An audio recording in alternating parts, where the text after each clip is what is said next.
Before you even have a chance to think, your senses are already at work. The light hitting your eyes, the rhythm of music you hear, the patterns you see everywhere. These things prime your emotions and guide your reactions long before logic kicks in. It's a dance that happens in the background, shaping your decisions before you even realize a decision is being made. And what about the invisible rules you follow? I'm not talking about laws, but the subtle forces of social gravity. The defaults on your apps, the way your office is designed, the unwritten expectations of your friends and family. This is invisible authority. It doesn't need to shout because it feels natural, reasonable, like it was your idea all along. The most effective control is the one you believe you chose yourself. Consider your relationship with comfort. We chase it, right? We want safety, convenience, predictability. But what if that comfort isn't just a reward, but a form of sedation? What if a life optimized for ease is actually a life with less real agency?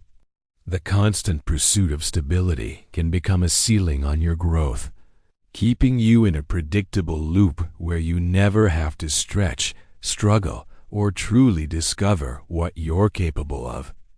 Think about the words you use every day.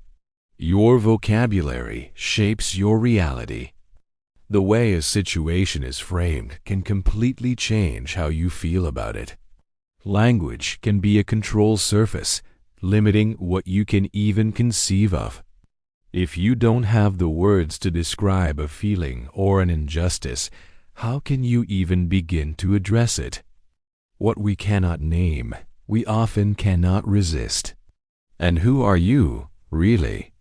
We like to think of our identity as a fixed thing, a core trait, but it's more like a loop.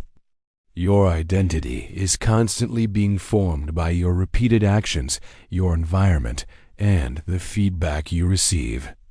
You become what you do, day in and day out, often without any conscious deliberation. You are a process, not a final product. This process is often fueled by a kind of time blindness. Our culture encourages us to focus on immediate relief over long-term consequences, the quick fix, the instant gratification. This short-term focus keeps you running on a treadmill, dealing with the urgent while preventing you from building the compounding awareness needed for deep, lasting change. Even your biology is part of this. The constant exposure to artificial light, the disrupted sleep schedules, the caffeine to get you going, and the sedatives to slow you down. These aren't just lifestyle choices. They are forces that shape your behavior. A tired, overstimulated nervous system is an obedient one. It's easier to manage, less likely to question or rebel. When you feel stuck, it's easy to blame yourself, but accountability is often dissolved across these vast, complex systems. And then there's the great myth of modern life, that more options equal more freedom. But when you're overwhelmed with choices, you're more likely to just pick the default. Choice overload isn't freedom, it's a form of pacification. So, how do you wake up from this? It starts with friction. By intentionally introducing discomfort, by choosing silence over noise, by setting your own limits instead of accepting the defaults. This is not about fighting the world, but about reclaiming your inner territory.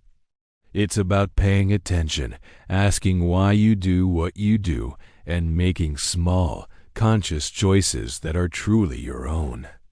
Start there. Start with one small act of intentional friction today.